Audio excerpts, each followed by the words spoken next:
अस्सलाम वालेकुम दोस्तों, मेरा नाम है लियो मशे की तरफ मौजूद है और आप देख रहे हैं जिस वक्त क्रिकेट और अली शो को दोस्तों देखना तो बनता है। दोस्तों आप लोगों से बात करने जा रहे हैं, बात करेंगे जी आज आपके साथ टॉप ग्रेड न्यूज का सेगमेंट है, आप लोगों से शेयर करेंगे। नंबर 1 पे आप लोगों से बात करने जा रहे हैं, जो हमारे पास अपडेट आ रही है वो आ रही है ओपनिंग जोड़ी को लेकर। पाकिस्तान की ओपनिंग जोड़ी कौन होगी इस पर बात करेंगे। बात करेंगे जी कि वाइस कैप्टन कौन होगा आयरलैंड के अगेंस्ट, पाकिस्तान का जो वाइस कैप्टन है वो कौन होगा इस पर बात करेंगे।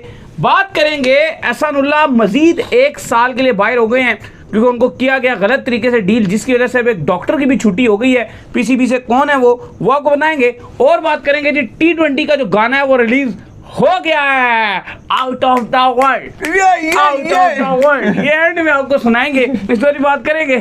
और बात करेंगे जी कि 10 पिचें जो इंस्टॉल हो रही है जी नासो स्टेडियम के अंदर, क्या स्टोरी है वो भी आपको बताएंगे। तो अगर आप हमारे चैनल पर पहली बार आए हैं, चैनल को लाजमी सब्सक्राइब करें, साथ लेके बेल आइकन ना भूलिएगा। तो बात का आगाज करते हैं नंबर 1 खबर के साथ जो हमारे पास आ रही है। तो सबसे नंबर 1 खबर आ रही है हमारे पास वो यही आ रही है कि पाकिस्तान टीम की ओपनिंग जोड़ी को लेकर जो है वो आज आपके सिलेक्शन कमेटी से भी सवाल पूछा गया। तो दाऊद साहब उनका भी यही मानना था सिलेक्शन कमेटी का कि जो आपकी ओपनिंग जोड़ी है अभी तो फिलहाल शायद हो सकता है वो अब साइम अयूब के साथ ही जाएं, लेकिन अगर उनका फेलियर आया तो वो चेंज भी हो सकती है और पॉसिबल है कि फेलियर ना आने के बाद भी अगर रिजवान फिट हो गए तो आपको ओपनिंग जोड़ी तब्दील होती दिख सकती है। क्योंकि बाबर आजम के माइंड में जो प्लान चल रहा है वो शुरू से मैं हमने आपको यही बता दिया कि न्यूजीलैंड सीरीज के बाद से यही चल रहा है कि किसी तरीके से रिजवान दोबारा मेरे साथ ओपनिंग करें। देखो अब बात यही है कि अब 1 से 2 मैच में, क्योंकि आयरलैंड में रिजवान शायद सारे मैच तो ना खेल सके लेकिन कुछ मैच जरूर खेलेंगे। अब बॉल रिजवान आपके जो साइम अयूब है उनके हाथ में ही है, उनके ही कोर्ट में है। अगर तो उन्होंने आयरलैंड के जो 3 में से आप कह लो कि शुरू के पहले अगर 2 मैच उनको मौका मिल जाता है या जो भी पहले 2-3 में जितने भी उनको मौके मिलते हैं ओपनिंग में, अगर तो वो डिलीवर कर दिया उन्होंने, अगर तो उन्होंने रन बना दिया, तो सिलेक्शन कमेटी और जो प्रेशर था बाबर आजम के ऊपर कि नहीं साइम को आपने ओपनिंग करानी है, तो फिर तो आपको साइम और बाबर ही की जो पेशावर ज़ल्मी की जोड़ी थी वही आपको नजर आनी है। लेकिन अगर साइम अयूब फेल हो जाते हैं, साइम अयूब के अगर रन नहीं आते आयरलैंड की सीरीज में, तो फिर आप ये भूल जाइए कि आपको जो आपका मेन T20 वर्ल्ड कप है उसमें आपको साइम अयूब ओपन करते हुए नजर आएंगे, फिर उसमें रिजवान आएंगे। इवन जो आपके सिलेक्शन कमेटी के वहाब रियाज हैं उन्होंने इस बात पे कहा कि साइम अयूब एग्रेसिव हैं, बाबर रिजवान हमारी मेन टीम के प्लेयर हैं, वो नीचे भी खेल सकते हैं। उन्होंने कहा कि साइम अयूब अगर ऊपर खेलते हैं तो बड़ा फायदा होता है क्योंकि फिर 1 डाउन पे अगर आपके पास रिजवान आते हैं तो आपकी बैक थोड़ी जो आपकी टीम है वो लंबी हो जाती है। साथ साथ उन्होंने ये भी क्लियर किया कि भाई ये जो डोमेन है ये हमारी नहीं है, हमारी मेन डोमेन जो है वो सिलेक्ट करना है, 11 कोच का काम है और कप्तान का काम है। लेकिन हमने आपको ऑलरेडी बताया हुआ और यही हकीकत है, यही कंफर्म खबर है, आपको भी पता चल गया होगा अब तो कि जो आपकी सिलेक्शन कमेटी है उसने ये डायरेक्ट इन्वॉल्वमेंट की थी कि साइम अयूब ओपनिंग करेंगे। और ये अभी से नहीं हुआ था, जब वहाब रियाज और आपके मोहम्मद हफीज थे तब भी दोनों में ये बातचीत हुई थी कि हम साइम अयूब को ओपनिंग कराएंगे, बाबर रिजवान में से किसी एक को पीछे भेजेंगे। वहां पर रिजवान नहीं माने थे, बाबर उनकी बात मान गए थे कि चलो ठीक है, कायल कर लिया था बाबर आजम को, हफीज इवन बोला भी था कि मैंने बड़ी मुश्किल से कायल किया बाबर आजम। इस बार जब बाबर आजम लेकिन रिजवान नहीं माने हैं तो फिर बाबर आजम ने अपनी अथॉरिटीज का इस्तेमाल करते हुए सबसे पहले ओपनर है। लेकिन अगर आप मुझसे पूछे ना, ठीक है, बाबर और रिजवान में से आप मुझसे पूछे कि ओपनर कौन एक होना चाहिए, तो बाबर बिल्कुल जस्टिफाई करते हैं। उसकी रीजन क्या है कि हमेशा हमने ये देखा कि जो बॉल बहुत तेज आ रहा हो, बॉल जरा घूम रहा हो, तमाम प्लेयर्स पाकिस्तान के स्ट्रगल करते हैं मां सिवाय बाबर आजम के, क्योंकि टेक्निकल वो बड़ा स्ट्रांग है तो वो गैप्स में बड़े अच्छे शॉट मारते हैं। इवन पहले 6 ओवर के अंदर अगर वो इस्तेमाल उसको सही तरीके से करें तो वो ठीक ठाक रन कर देते हैं। उस दिन हमने देखा था न्यूजीलैंड सीरीज के अंदर उन्होंने मेरा ख्याल है कोई 20 या 24 बॉलों पे 44 रन किए हुए थे, इसमें 12 बॉलों पे कोई 28 रन मार दिया था। तेज रन वो बाबर आजम आपकी टेक्निक वाइज आपकी पूरी टीम में सबसे बेहतरीन स्ट्रांग है। अगर आप रिजवान और इन दोनों का कंपैरिजन भी करते हो तो बाबर आजम की टेक्निक बहुत ऊपर है। रिजवान को कम से कम होश में आने के लिए 10 से 12 बॉलें चाहिए होती हैं, जिसमें वो जरा नाचते रहते हैं, कभी जंप मारते हैं, कभी क्या करते हैं। उस लिहाज से डिसीजन ये ठीक है कि अगर बाबर ने खुद अपने आप को ओपनिंग कराई, लेकिन अब बाबर आजम ये चाहते हैं कि रिजवान मेरे साथ ओपनिंग करे। अब सिलेक्शन कमेटी ने ये बात की है कि फिलहाल हम शायद उनकी, मुझे तो बात से ये लगा कि 1 से 2 मैच में आयरलैंड के अगेंस्ट शायद साइम अयूब को मौका मिलेगा। अच्छा, इसमें ना जो साइम ने अगर वो मौका गवा दिया तो फिर छुट्टी। इसमें जो असल स्टोरी चल रही है ना वो ये चल रही है कि एक तरफ आपकी जो सिलेक्शन कमेटी खड़ी है, एक तरफ बाबर आजम खड़े हैं। सिलेक्शन कमेटी ने कहा बाबर आजम को साइम अयूब को आप ओपनिंग करवाएं, इसके अंदर ये जो आपकी पाकिस्तान न्यूजीलैंड सीरीज है इसमें आप ओपनिंग कराएं। बाबर ने उनको कहा ठीक है मैं इसको ओपनिंग करवाता हूं, अगर ये फेल हुआ तो मैं रिजवान को दोबारा लेकर आऊंगा। अब सिलेक्शन कमेटी दोबारा चाहती है कि साइम को आप चांस दें, क्योंकि उनको लगता है कि ये एक ऐसा प्लेयर है जो एक एग्रेसिव पन जो है वो टीम के अंदर जरूर ला सकता है। लेकिन बाबर को ऐसा लगता है कि यार ये अगर इस तरह इसका फेलियर होता रहा तो हमारे लिए मुश्किल हो जाएगी, हमें एक कंसिस्टेंट परफॉर्मर जो है टीम में चाहिए। लेकिन मसला यहाँ पर यह है कि बाबर को ये गलत लगता है। अगर बाबर ने उसको चेंज करना है, साइम को कोई बुरी बात नहीं, अगर कोई बंदा फेल हो रहा है आपको सारी बात है चेंज ही करना पड़ता है, इतना फेलियर आपसे एक्सेप्ट नहीं होते, तो फिर साइम की जगह जो बंदा आना चाहिए एग्जैक्टली ओपनिंग में वो फखर जमान होना चाहिए एज कंपेयर मोहम्मद रिजवान। अच्छा, अब मैं आपकी बात ऐड कर दूं, एक मजे की आपको बात बता दूं। अब ये जो अगर साइम अयूब 1 से 2 मैच में फेल हुए ना, और अगर रिजवान ने इनको रिप्लेस किया ओपनिंग में, तो साइम अयूब 3 नंबर में नहीं खेलेंगे, 4 पे नहीं खेलेंगे, जगह ही नहीं बनती फिर। साइम अयूब आपके जाएंगे बेंच पे।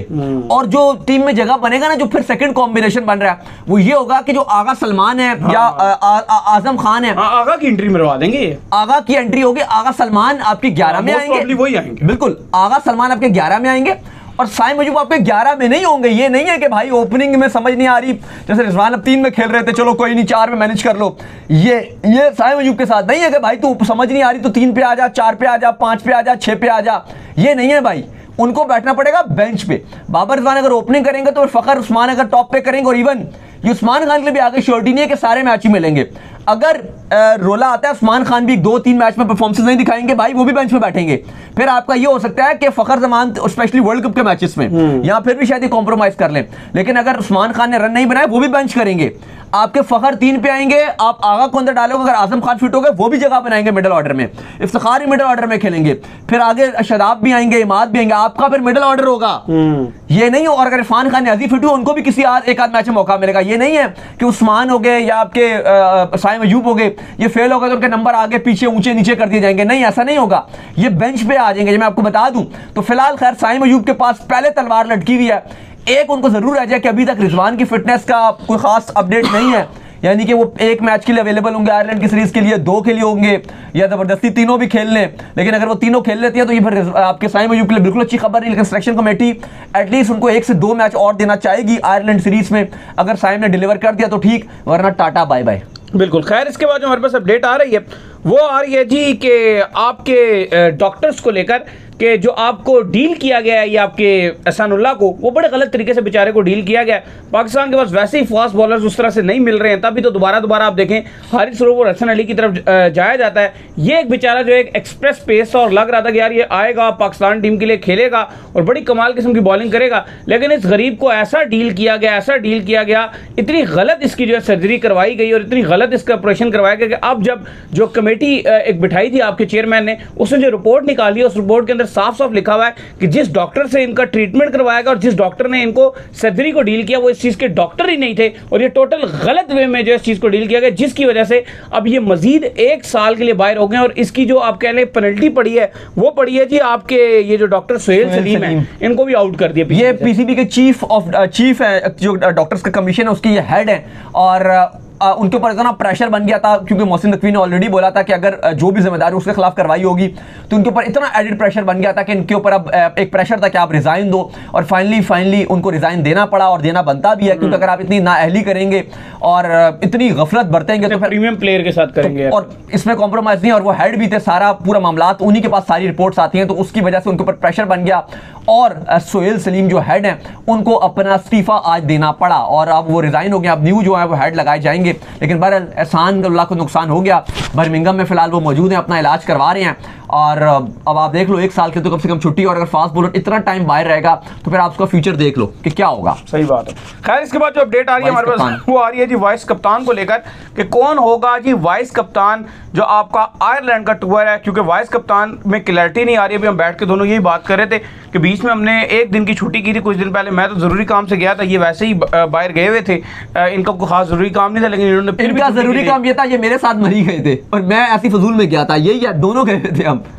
नहीं, इन्होंने एंड टाइम पर जो अपने आप को ऐड कराया, मैं तो प्री प्लान गया था, मैंने कहा पीछे ये बैठ के वीडियो बनाएंगे, लेकिन इन्होंने भी कहा माजरत भाईजान मैं भी आपके साथ जाऊंगा, तो मैंने कहा चले फिर अब आप क्या कर सकते हैं, मजबूरी मान की घर से निकाल भी नहीं सकते, ले गए इनको भी साथ हम मरी। तो खैर कहने का मकसद ये कि जब हम वहाँ गए हुए थे, ये सारी स्टोरी आपको इसलिए सुनाई है, पीछे से खबर चल गई थी कि मोहम्मद रिजवान को ऑफिशियली जो वाइस कैप्टन अनाउंस कर दिया, जबकि उस खबर के अंदर कुछ सदाकत शामिल नहीं थी। तो भाईजान ये तो कह रहे वाइस कैप्टन भी बनाया ही नहीं किसी को। नहीं, खबर तो हमने भी ये दिया, उससे पहले हम बता रहे हैं कि रिजवान स्ट्रॉन्गेस्ट कैंडिडेट है वाइस कप्तान के और उन्हीं का चांस है कि वही आगे वाइस कप्तान बनेंगे। लेकिन जैसे इन्होंने कहा कि थ्रू आउट ये सोशल मीडिया में हर जगह चला, बड़े ऑफिशियल अखबारों ने खबरें छापी कि रिजवान ऑफिशियली वाइस कप्तान बन गए। इवन पीसीबी ने ऑफिशियली अपडेट नहीं किया कि वाइस कप्तान वो बन गए हैं, लेकिन यार हमने भी खबरें की थी कि जो सबसे आगे हैं रेस में वो रिजवान ही है। लेकिन अली साहब आज सवाल जब किया गया कि वाइस कप्तान बता दें, तो उन्होंने ये कहा है कि जो हमारे हेड कोच है गैरी क्रिस्टियन, फिलहाल वो मौजूद हैं। आपको पता है 2011 तक उन्होंने भारतीय टीम की कोचिंग की थी, 2007 से 11 तक। फिर उसके बाद गैरी क्रिस्टियन इंडिया को वर्ल्ड कप भी जितवाया, फिर उसके बाद उन्होंने छोड़ दिया था। इवन एक भारत में एक अकेडमी भी चलाते हैं, साउथ अफ्रीका में उनकी अकेडमी है, और इस टाइम करंटली वो गुजरात टाइटंस के कोचिंग स्टाफ में होते हैं। तो वो कहा जा रहा है कि वो आयरलैंड सीरीज में तो नहीं आ सकेंगे, लेकिन इंग्लैंड सीरीज में जो गैरी क्रिस्टियन है वो टीम को ज्वाइन कर लेंगे। इसके वाले से अपडेट भी आ गई है कि जो आयरलैंड सीरीज है उसमें आपके हेड कोच के फराइद अंजाम जो है वो अजहर महमूद को दोबारा से जिम्मेदारी दे दी है कि आयरलैंड के अगेंस्ट भी आप ही हेड कोच होगे।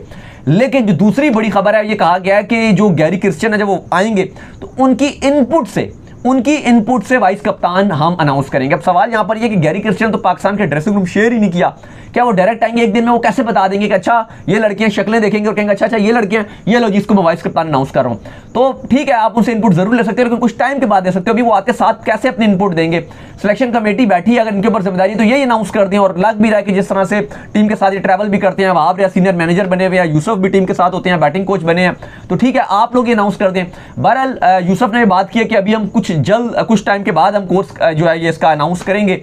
लेकिन अली साहब जो अपडेट है वो यही है कि शादाब भी लाइन में जरूर लगे हुए हैं, लेकिन रिजवान आपको थोड़ा आगे नजर आ रहे हैं। शादाब की उनको थोड़ी सी परफॉर्मेंस डाउन रही थी इंटरनेशनली, इवन पीएसएल तो बहुत अच्छा गया, लेकिन अभी तक थोड़ा सा इंटरनेशनली उनकी परफॉर्मेंस शादाब की वो नहीं आई है, जिस वजह से रिजवान कंसिडर तो किए जा रहे थे कि वो टॉप पे हैं। लेकिन अब जो आपकी सिलेक्शन कमेटी है इसलिए भी वो अनाउंस नहीं कर पा रही।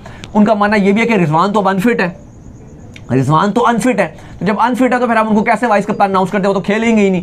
तो इसलिए भी थोड़ा सा चीजें जो है वो डिले की जा रही हैं, लेकिन प्रोबेबली हो सकता है कि रिजवान को ही अनाउंस किया जाए और गैरी क्रिस्टियन की मशावरत से किया जाएगा। खैर इसके बाद जो हमारे पास अपडेट आ रही है जी, वो आ रही है T20 वर्ल्ड कप के सॉन्ग को लेकर। तो T20 वर्ल्ड कप का सॉन्ग जो है रिलीज कर दिया गया, out of the world, out of the world, अच्छा आउट ऑफ द वर्ल्ड,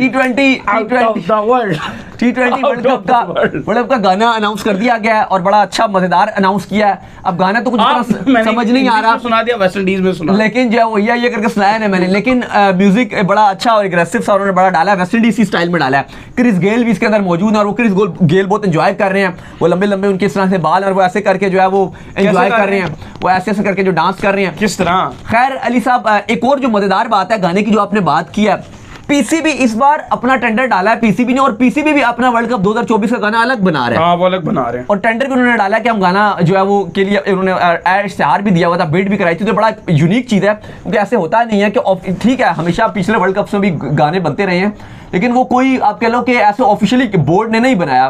कभी कभी हो भी जाता है, किसी कंट्री के कर भी लेते हैं, लेकिन इस बार पीसीबी खुद कर रहा है कि बेशक वो आईसीसी का ऑफिशियल सॉन्ग है, लेकिन पीसीबी अपना ऑफिशियल सॉन्ग पाकिस्तान का जो है वो अलग से ऑफिशियल सॉन्ग जो है वो पीसीबी रिलीज करने जा रहा है। तो चलो अच्छी बात है, मजा आएगा, एक अपना पीसीबी का हमारा पाकिस्तान का अलग से गाना होगा। अब पाकिस्तान जीत जाए तो फिर उस गाने की वैल्यू ज्यादा बढ़ जाती है, लेकिन वही अगर उल्टा काम हो गया तो फिर रोला हो जाता है। खैर इसके बाद जो अपडेट आ रही है जो वही आ रही है कि पिच के हवाले से जो अपडेट आ रही है कि नासू स्टेडियम में जो है 10 पिचेस जो है आप कह रहे हैं कि पहुंचा दी गई हैं, जिनको अब जो है नासू क्रिकेट स्टेडियम के अंदर इंस्टॉल किया जा रहा है, जहां पर खेला जाना है इंडिया और पाकिस्तान के दरमियान मैच। देखिए एडिलेड से मंगवाई थी ये 10 पिचेस मंगवाई थी, कल से काम जारी है पिचेस को इंस्टॉल करने का। 10 पिचेस मंगवाई हैं और उनमें से कहा गया कि आधी पिचेस तो इंस्टॉल हो भी चुकी हैं, सिर्फ थोड़ा सा और उसके अंदर काम बाकी है। तो बड़ी स्पीड से नासो क्रिकेट स्टेडियम जो पाकिस्तान और इंडिया को होस्ट करेगा, पाकिस्तान के 2 मैचेस वहां पर है, इंडिया ने भी वहां पर और मैचेस भी खेले हैं, तो बड़ा इंपॉर्टेंट वेन्यू है उस लिहाज से न्यूयॉर्क में। तो अपडेट ये है कि वहां की पिचेस का जो है वो काम अब आखिरी दर्जे में चल रहा है, टाइम भी आखिरी महीना ही है, अब इसके बाद तो 1 महीने से भी अब तो वर्ल्ड कप में कम रह गया। तो आईसीसी होपफुल है कि प्रॉपर अगले 2 हफ्ते के अंदर अंदर तमाम चीजें जो बिल्कुल क्लियर कर दी जाएंगी, हर चीज एक्यूरेट कर दी जाएगी। बहुत स्पीड में काम किया गया, बड़ा जैसे हमने ऐसे फुटबॉल्स के वेन्यूज को देखा है इतनी जल्दी तैयार होते हुए, लेकिन क्रेडिट जाता है यूएसए की जो आप कह लो कि इंतजामिया थी, कंस्ट्रक्शन कंपनीज थी, जिस तरह से उन्होंने इसको तैयार किया। एब्सोल्युटली ट्रेमेंडस। अब आई होप कि पाकिस्तान के भी 3 वेन्यूज हैं, आपके भी आईसीसी की टीम भी आई हुई थी रिसेंटली, अटिंगसन भी आए थे, एंडी अटिंगसन जो आईसीसी के हेड है क्यूरेटर्स के, और उन्होंने आगे भी कहा था कि जी के जो ग्राउंड में काम रहता है वो भी आप कंप्लीट कीजिए, पिंडी का, लाहौर का, कराची का थोड़ा और तामीरात की जाए। तो आई होप कि पीसीबी भी 6-7 महीने के अंदर अंदर बना देगा, क्योंकि हमारा यहाँ काम बहुत स्लो होता है पाकिस्तान में, इतनी स्पीड से नहीं बनाया जाते। हमने देखा है कि पुल बन रहे होते हैं वो साल लग जाते हैं, एक एक पुल बनते बनते। तो आई होप कि ग्राउंड जो वो जल्दी तैयार हो जाएगा यहाँ पर। तो उम्मीद करते हैं आज का हमारा शो आपको आएगा। वीडियो को लाइक कीजिए, हमारे चैनल को सब्सक्राइब कीजिए, साथ में बेल आइकन को बजाइए, रिकॉर्ड काम कर लीजिए, वो कर लीजिए। इंस्टाग्राम के ऊपर आप जाइए, फॉलो इंस्टाग्राम में मुझे फॉलो कर लीजिए, वहाँ पे मैं मौजूद हूँ, दाऊद क्रिकेट के नाम से। अगर आपको कोई सवाल हो तो भेजिएगा, उनको भी फॉलो कीजिए। मैं मौजूद हूँ क्रिकेट लवर अली ऑफिशियल के नाम से, लिंक डिस्क्रिप्शन में मौजूद है, जाइए फॉलो कीजिए। अल्लाह हाफिज, गुड नाइट।